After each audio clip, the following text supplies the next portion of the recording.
misalnya menahan pemain di luar FIFA Matchday. Ya. Karena yang pegangan Oh mereka iya, kan FIFA Matchday itu nggak perlu kita bahas lagi. Itu udah semua orang tuh udah paham lah, ya kan, bahwa FIFA Matchday yang boleh pemain klub dipanggil oleh tim nasional. Tetapi kan ada event negara. Apa tuh event negara? SEA Games, Asian Games, Olimpiade seperti yang saya sampaikan tadi. Nah, itu kan harus diikuti. Jangan sampai nanti karena hanya mempertahankan kompetisi terus berjalan, pemain nggak boleh keluar, Asian Games-nya kita nggak usah ikut ya, kan aneh jadinya. Iya. Ketika pensiun melatih, jadi ketum PSSI atau politisi? Kalau politisi mungkin enggak ya. Yakin, Coach? Ya, saya yakin. Direkam nih, Coach? Iya. Okay. Kalau politisi, kenapa saya enggak yakin? Saya enggak paham pekerjaan itu.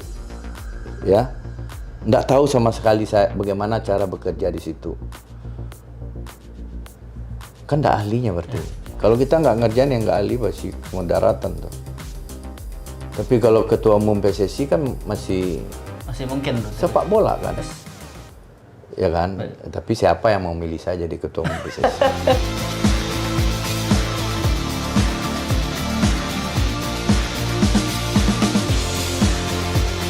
Kita geser ke yang akan Coach hadapi. Ya. Sebelum ke timnasnya. Ini bagaimana ceritanya ya, Coach kan Dirtek, kok bisa melatih tim SEA Games kemarin, terus sekarang kok bisa dipercaya melatih Asian Games?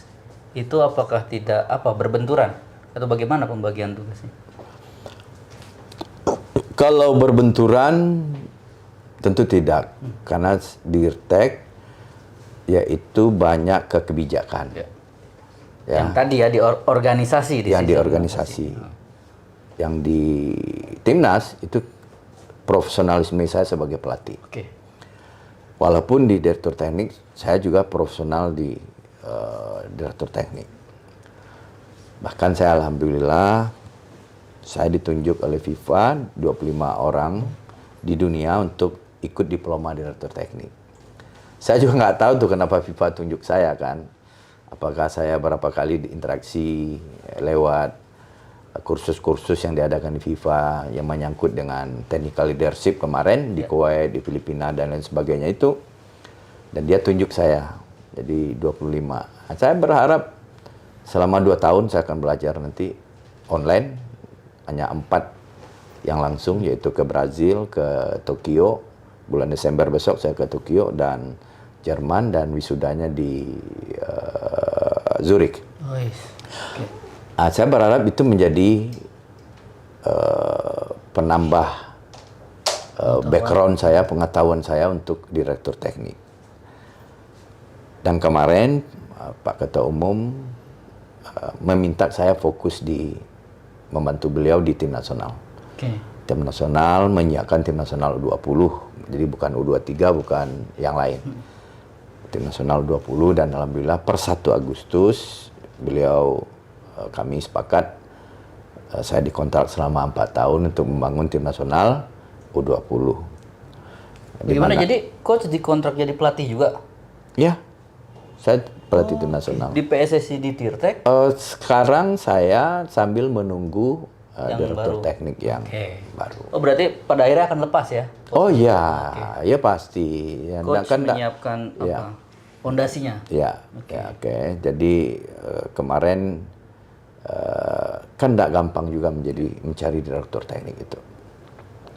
Dan saya akan fokus membangun tim nasional 20, di mana anak-anaknya kelahiran 2005, 2006, 2007. Ya.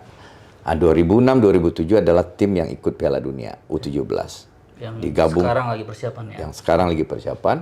Digabung dengan anak 2005, inilah anak-anak tim nasional 20. Yang nanti akan berkiprah dia untuk Piala Dunia U20 tahun 2025. 2025, 2004, 2023 saya akan melakukan persiapan itu, yaitu ada event AFF.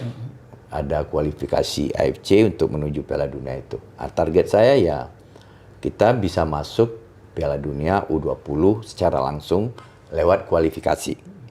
Berarti di Asia cukup semifinal ya Coach ya? Semifinal. Semifinal. Kenapa saya yakin? Dengan dulu pemain yang bukan punya pengalaman Piala Dunia, kelahiran 2006-2007, sekarang kan pengalaman Piala Dunia. Kan saya lolos 8 besar. Yang saya sampaikan tadi, menuju 4 besarnya semifinalnya nggak berhasil karena kalah dengan. Nah, saya yakin kalau ini saya persiapkan dari sekarang, setelah Asian Games saya akan mulai membuat roadmap dan akan saya presentasikan ke Pak Ketua Umum apa langkah-langkah saya menuju persiapan Piala Dunia tahun 2025. Nanti akan saya sampaikan ke pengurus PSSI. Jadi statusnya Coach sekarang di RTEK PSSI dan pelatih timnas U20. U20 ya. Ya. Dan di situ dikontrak juga di U20 itu juga akan menangani nanti kita ada event-event lain gitu. Nah, terus kalau pertanyaannya kenapa kok saya Pilih, bisa diminta dipercaya menjadi pelatih SEA Games kemarin. SEA Games. Ya kan? Dan kalau nggak salah waktu itu masih belum ada pengumuman Piala Dunia batal. Ya kan? Oleh sebab itu, pelatih tim nasional senior U23 harus dipisah. Ya, Coach Dan Sin karena ada fokus U20. Ya? Di Coach Sin menangani U20 dan senior. Saya untuk SEA Games, saya diberi kesempatan. Waktu itu memang saya terima kasih karena sebelumnya kan saya pernah coba tuh tahun 2019 kan medali perak. Iya. Dan sebelumnya medali perunggu, Luis Milla ya. Setelah itu Coach Sin medali perunggu lagi. Dan ini kesempatan kedua.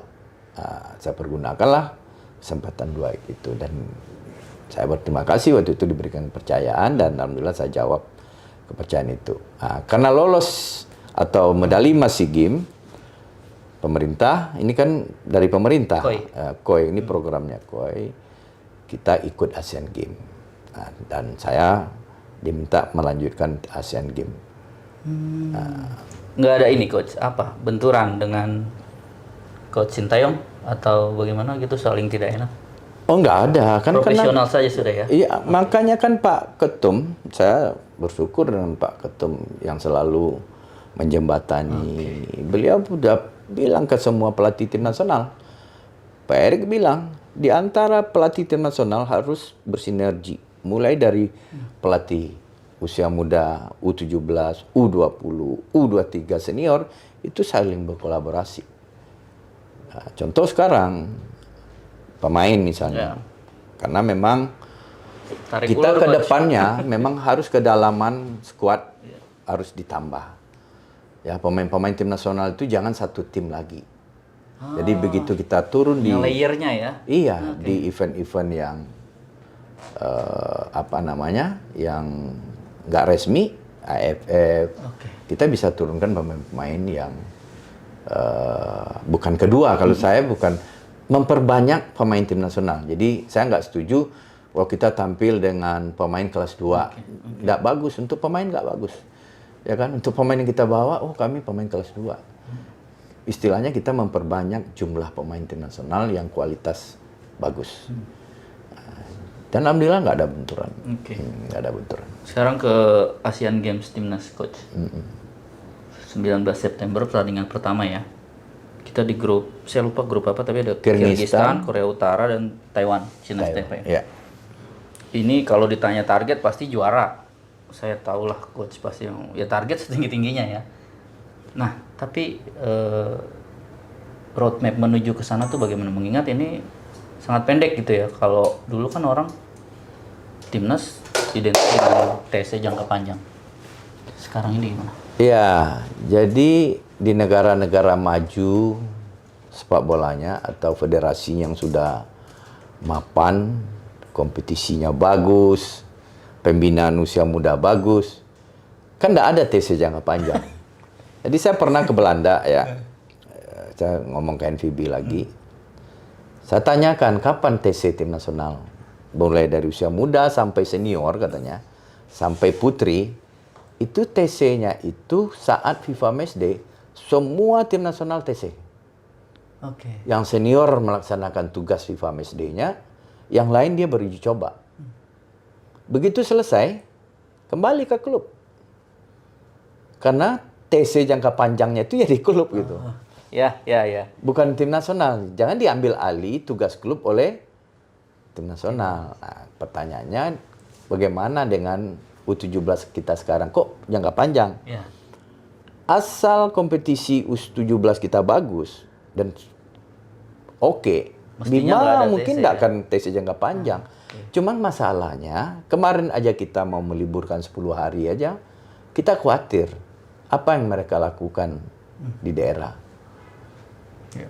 Makanannya, kepelatihannya, dan lain sebagainya. Apa yang sudah dilatih khawatir Bisa menjadi mubazir.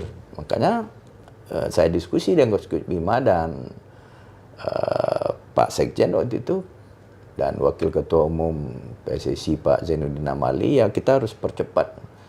Ya, dan Pak Erik juga setuju waktu itu kita percepat, dan akhirnya kita 5 hari ya, kita masuk lagi, dan sekarang persiapan untuk ke Jerman. Jadi TC jangka panjang itu tidak akan ada kalau klub kualitas sudah bagus, kompetisi kita sudah mapan.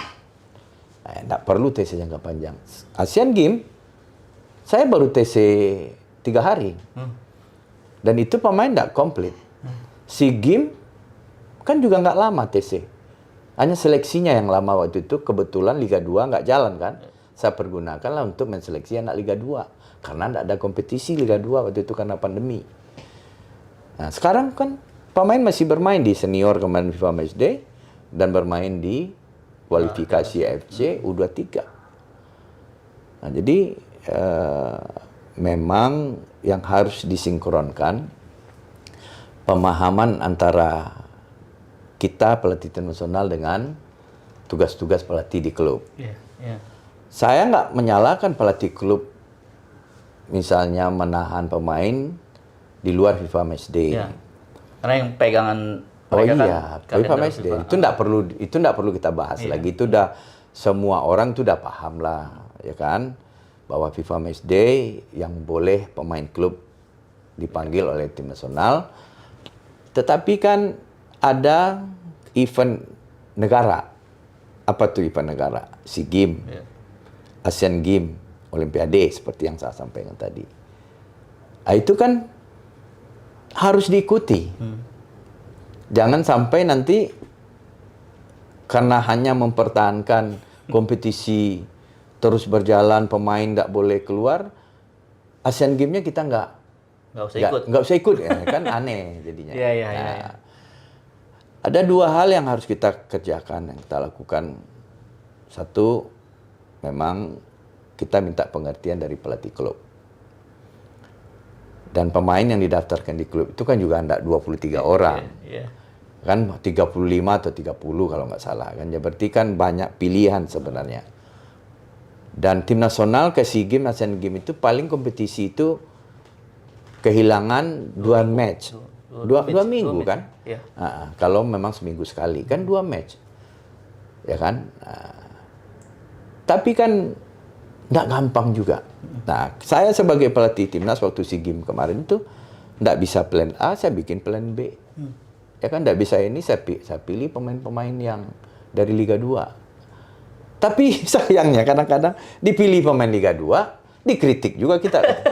Kok pilih pemain ini, kok pilih pemain ini, kok pilih pemain ini. Ya kan, kalau nggak salah tuh kenapa Haikal dipilih, kenapa Kelly Stroyer dipilih, kenapa Fajar dipilih, Tovani kenapa dipilih. Ya kan? Nah, padahal kita semakin banyak pemain baru kan semakin bagus. Semakin dalam skuad kita.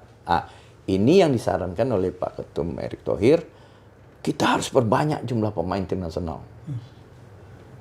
Ya, kita harus perbanyak pemain tim nasional. Baik itu U17, U20, U23 dan senior. Nah, ini yang lagi kita lakukan. Nah, ini coach soal skuad timnas Asian Games dan pemainnya siapa aja, terus ya bagaimana menuju ke arah sana perjuangannya? Memang sulit menangani tim nasional multi event. Karena aturannya berbeda kok. Berbeda dengan kalender-kalender AFC, FIFA. Saya diminta 3 bulan yang lalu sudah harus mendaftarkan pemain. 30 pemain awal katanya. Padahal latihan belum. Ya, kalau untuk saya tidak ada masalah, kan saya mengamati pemain terus. Tahu pemain itu. Cuman yang tidak bisa diprediksi, dia cedera atau tidak cedera. Dan itu 3 bulan lalu. Sebulan setelah itu, saya harus wajib juga menentukan siapa 22 pemain yang akan berangkat. Bayangkan. Ya kan? Latihan belum, tapi saya diminta untuk menentukan 22 pemain yang berangkat. Tapi karena itu menjadi persyaratan, regulasi dari multi event, saya terpaksa memberikan 22 nama tanpa latihan.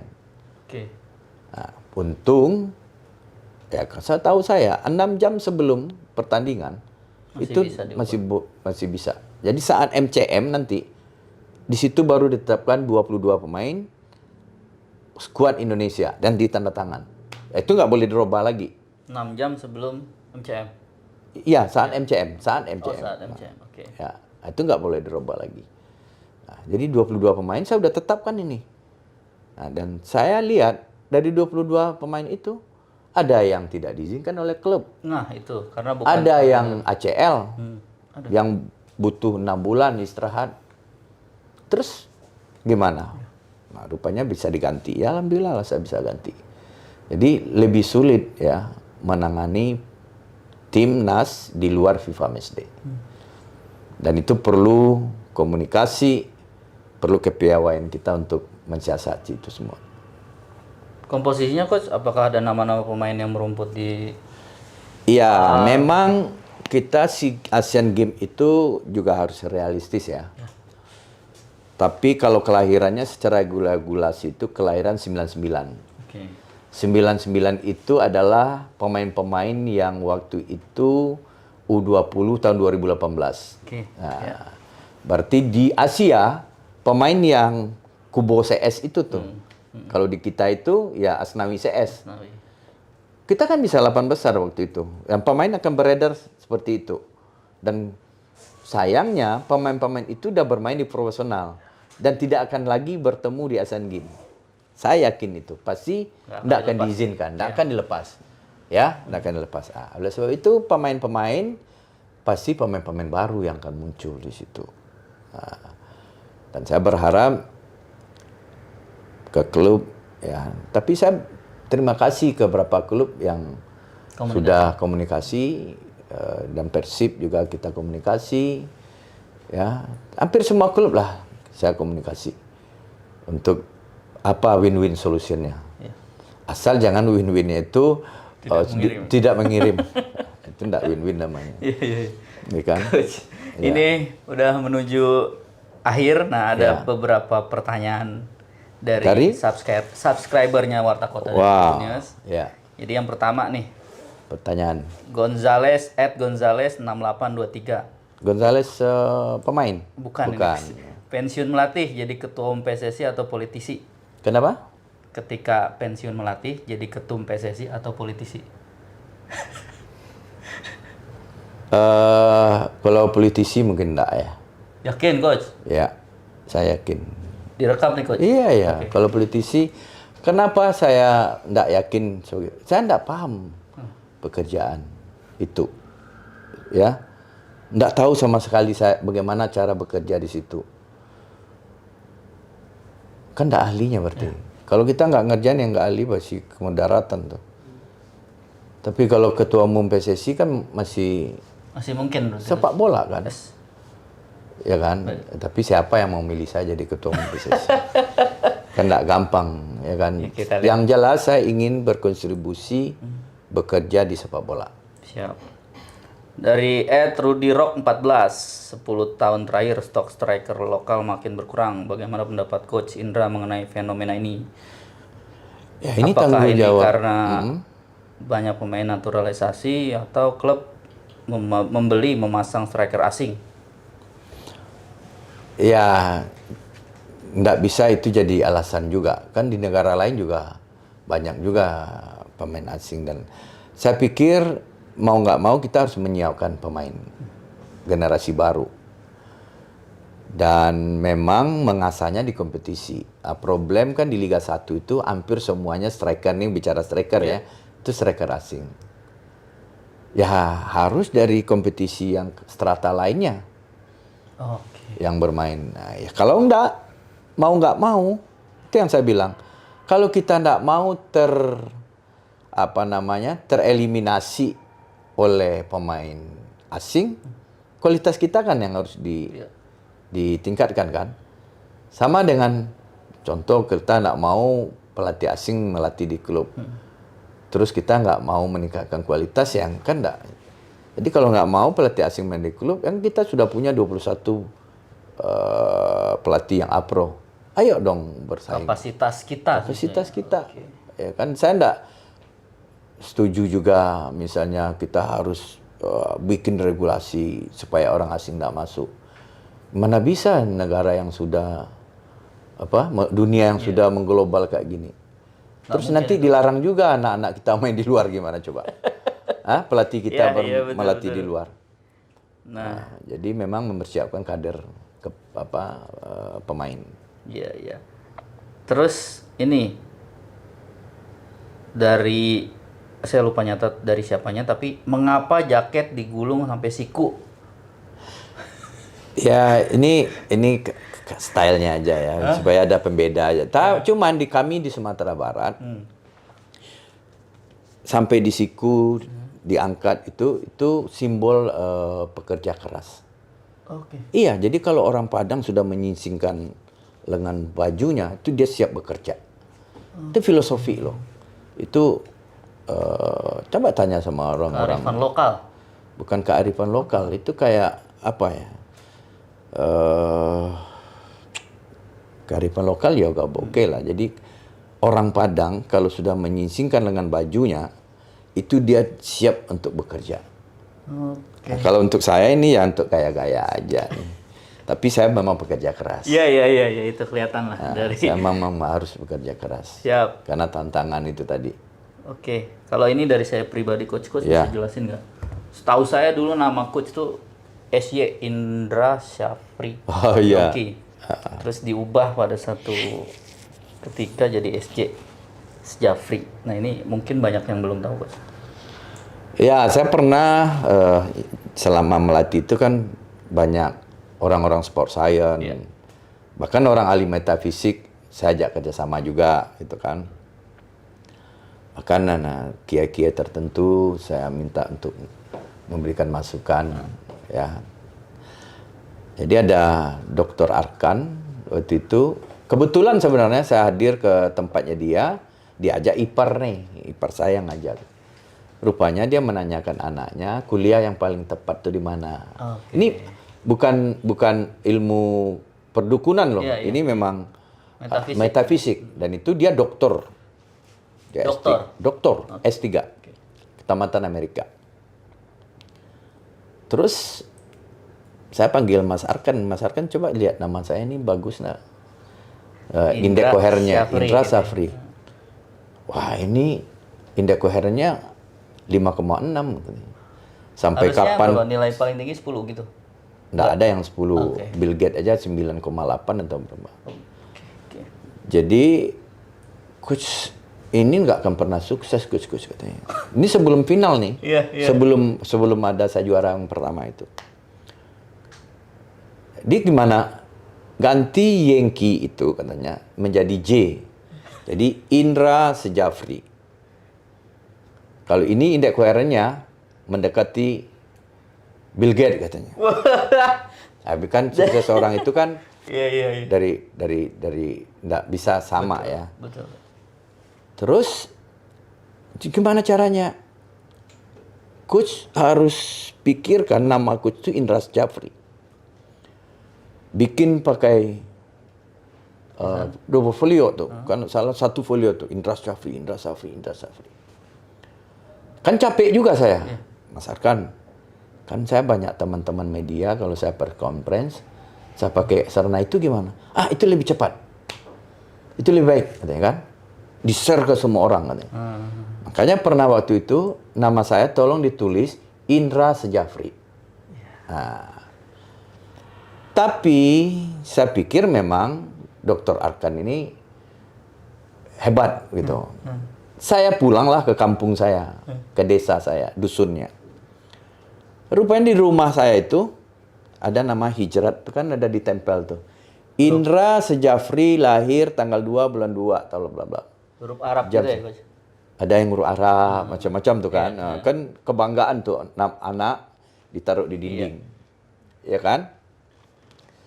Rupanya memang nama saya diberikan oleh ibu saya, oleh orang tua saya, Indra Sejafri, pakai J. Oke. Jadi kan kalau orang-orang tua di kampung kan enggak sembarang ngasih nama. Ada potong sapi lah, apa macam-macam tuh kalau ritualnya. Rupanya saya tanyain ke mama saya, adik ibu, kan ibu saya udah meninggal. Rupanya di tahun 2006, tahun berapa gitu, ada ejaan yang 76. 1976. Oke, ya. Ejaan yang disempurnakan, J menjadi Yankee. Makanya di dokumen sekolah, bank, apa semua, kan saya masih Indra Safri. Sejauh ini sampai masih. Sampai sejauh ini. Ya kan? Nah, baru ada berapa rekening bank yang saya bisa ganti dengan J dengan surat keterangan. Nah, itu tuh ceritanya. Jadi sebenarnya ya nama saya udah sebenarnya Indra Safri. Sejak itu saya paling nggak mau nama saya itu dibuat oleh media. Baik kalau ada undangan-undangan dipakai Yankee Indra Safri. Saya nggak mau. Apakah itu benar atau tidak? Setelah saya pakai nama Indra Safri, apakah sugesti nggak tahu. Itu ada keyakinan, ada motivasi baru gitu. Dan akhirnya ditunjukkan dengan juara itu gitu. Dan ada berapa kali juara yang ini. Itu mungkin ya pengaruh nama. Dan itu bukan ilmu magic, bukan ilmu perdukunan, dan ini katanya ilmu yang memang dia belajar secara akademik. Dan dia dokter. Ya, Coach. Terakhir, Coach. Ya. Sudah sejauh ini melangkah gitu. Terus keluarga juga alhamdulillah bisa dibina dengan baik sejauh ini. Nah, apa yang Coach inginkan baik di keluarga pun dengan karir Coach ke depan? Kalau keluarga untuk urusan pribadi saya pingin ya anak, cucu, turunan lah. Ya saya berdoa jadi orang baik-baik dan kalau bisa aja jauh lebih hebat dari bapaknya. Dan saya selalu tuh ke anak-anak saya, bapak udah buktikan bapak lebih hebat dari bapak dulu. Bapak dulu hanya di kampung, hanya petani, ya sekarang bisa lebih baik. Nah, kalau bisa anak juga enggak harus di sepak bola kan, di bidangnya dia. Dia harus lebih hebat dalam arti kata, bukan hebat dia harus kaya, ya lebih baik, ya kan, lebih bisa berkontribusi untuk orang banyak dan lain sebagainya. Itu dari keluarga. Jadi sampai ke anak cucu doa saya cuma itu. Dan kalau untuk sepak bola, ya tentu saya pingin karir saya lebih baik gitu.